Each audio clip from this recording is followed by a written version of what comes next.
Olá, queridos estudantes do sexto ano. Espero que vocês estejam todos bem. Sou a professora Joelânia. Vamos para mais uma aula de matemática, nossa aula de número 15. Hoje, iniciando um novo capítulo do livro, o capítulo 3, onde falaremos sobre os sólidos geométricos, poliedros e corpos redondos. Sólidos geométricos. Os sólidos geométricos são figuras tridimensionais, ou seja, que possuem altura, largura e comprimento. Aqui nesse sólido geométrico ao lado, nós temos essas três dimensões. Nós temos essa parte aqui que corresponde ao comprimento, aqui que corresponde à altura e aqui que corresponde à largura. Superfície é toda a parte visível do sólido geométrico. Observe aqui nesse cubo, vejam bem, nós temos aqui três partes visíveis, mas a gente sabe que no cubo existem 6 partes, que a gente pode ver. Então, essas 6 partes, ou seja, esses 6 lados que tem no cubo, corresponde à sua superfície. Entre os diversos tipos de sólidos geométricos, vamos estudar os poliedros e os corpos redondos. Os poliedros são formados apenas por superfícies planas, ou seja, por segmentos de reta. Aqui nós temos alguns exemplos de poliedros. Vocês podem observar que todas as suas superfícies são planas, porque todos eles são formados por segmentos de reta. Já os corpos redondos, a sua superfície apresenta pelo menos uma parte arredondada, ou seja, não plana. Vocês podem ver nesses sólidos abaixo que eles apresentam uma parte arredondada, pelo menos uma parte arredondada. Neste caso, eles são chamados de corpos redondos. Poliedros. Em qualquer poliedro, podemos encontrar os seguintes elementos. Faces, que é cada lado do sólido. Cada lado, aqui no caso, a gente está chamando de face. Arestas, que são retas que unem os lados, ou seja, as faces do sólido. E vértices, que são os pontos de encontro das arestas.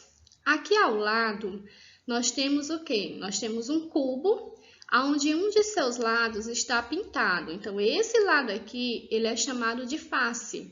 Só que o cubo, ele tem quantos lados? Ele tem 6 lados, portanto, ele tem 6 faces.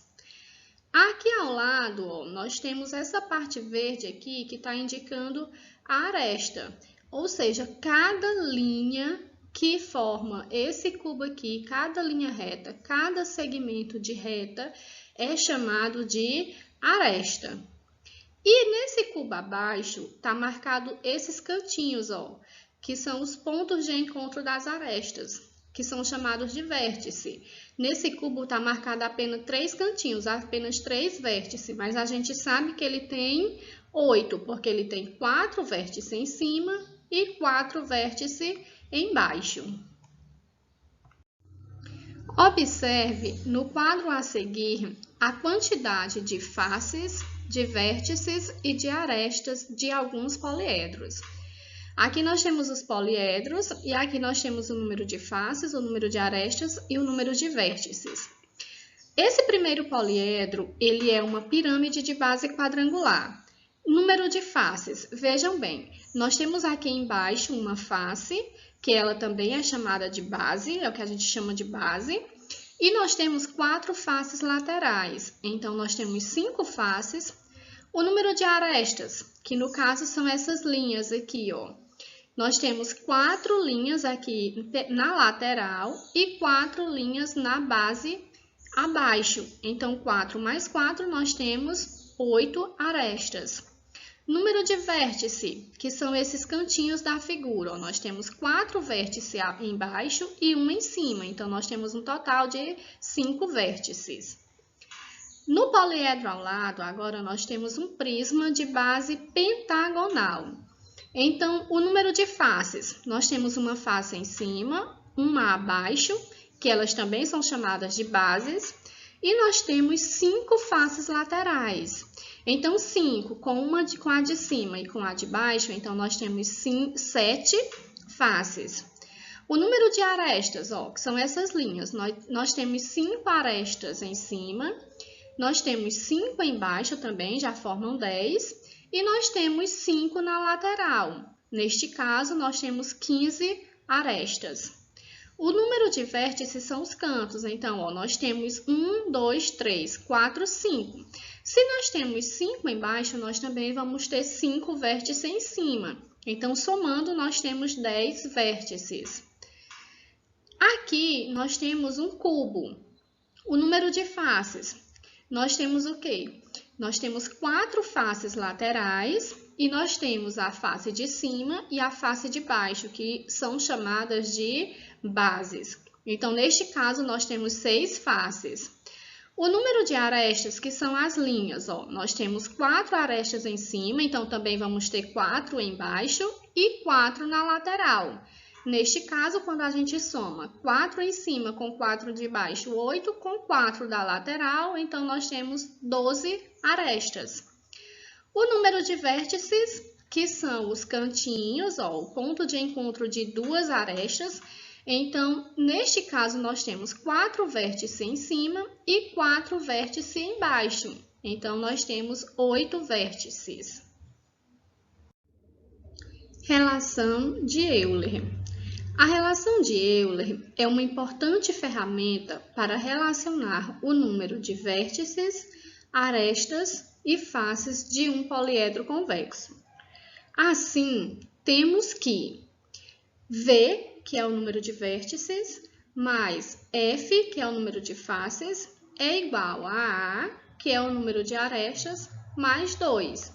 Então, essa é a fórmula que corresponde à relação de Euler, onde V corresponde ao número de vértices, F é igual ao número de faces e A igual ao número de arestas.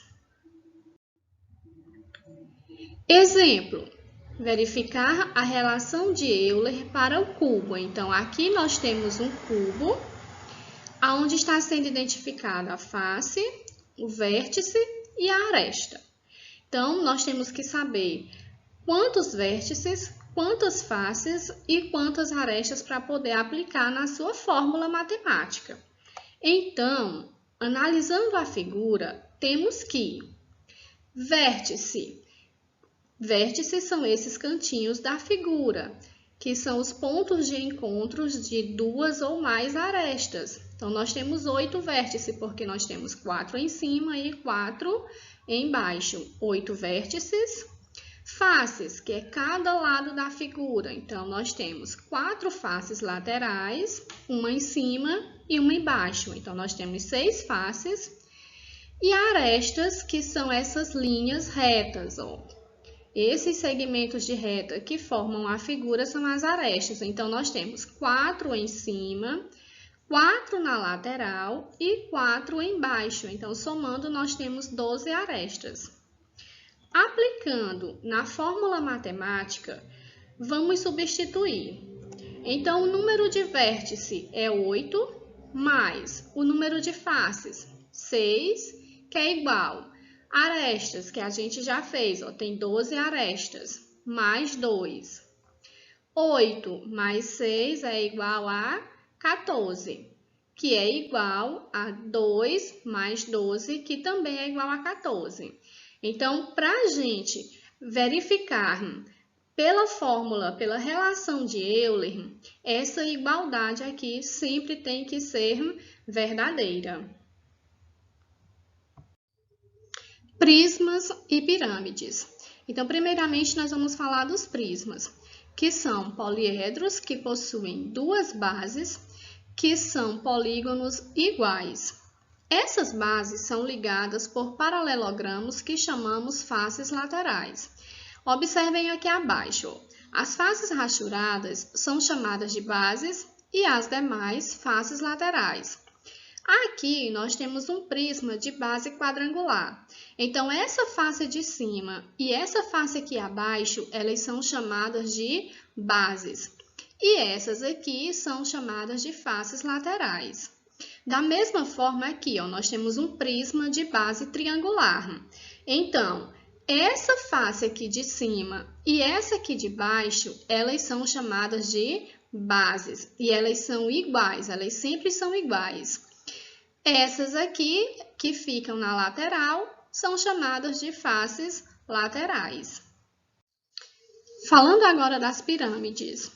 É um poliedro que possui uma base poligonal e suas faces laterais têm forma triangular, com um vértice comum que se chama vértice da pirâmide. Então, observem aqui abaixo. A face rachurada é chamada de base e as demais faces laterais. Nessa primeira figura, nós temos uma pirâmide de base triangular, porque essa base aqui, que é a que fica abaixo, ela é formada por 3 lados. Aqui em cima é o que a gente chama de vértice da pirâmide, mas nós temos também os 3 vértices que formam a base. E essas partes aqui são chamadas de faces laterais. Aqui nós temos uma pirâmide de base hexagonal. Por quê? Porque ela tem 6 lados na base. Aqui também a gente tem o vértice da pirâmide, mas também temos os vértices que formam a base. E aqui ao lado nós temos as faces laterais. Corpos redondos. São sólidos geométricos cuja superfície apresenta alguma parte arredondada. Então, vejamos alguns exemplos. Nós temos a esfera, o cone e o cilindro. Esses 3 sólidos geométricos, eles são formados por alguma parte arredondada, ou seja, não são formados apenas por segmentos de reta, por linhas retas. Eles apresentam alguma parte arredondada. Neste caso, eles são chamados de corpos redondos. Veja alguns elementos do cilindro, do cone e da esfera. Então, aqui nós temos o cilindro. Essa parte de cima e essa parte de baixo são as bases. E aqui nós temos a superfície curva do cilindro. Aqui nós temos o cone. Então, aqui em cima nós temos o vértice. Aqui abaixo nós temos a base. E aqui nós temos a superfície curva do cone. Já a esfera, ela é formada apenas por superfície curva. Então, aqui nós temos 3 exemplos de corpos redondos. Por quê? Porque eles apresentam alguma parte arredondada. Então, assim encerra a nossa aula de hoje. Obrigada a todos pela atenção. Fiquem com Deus e até o nosso próximo encontro.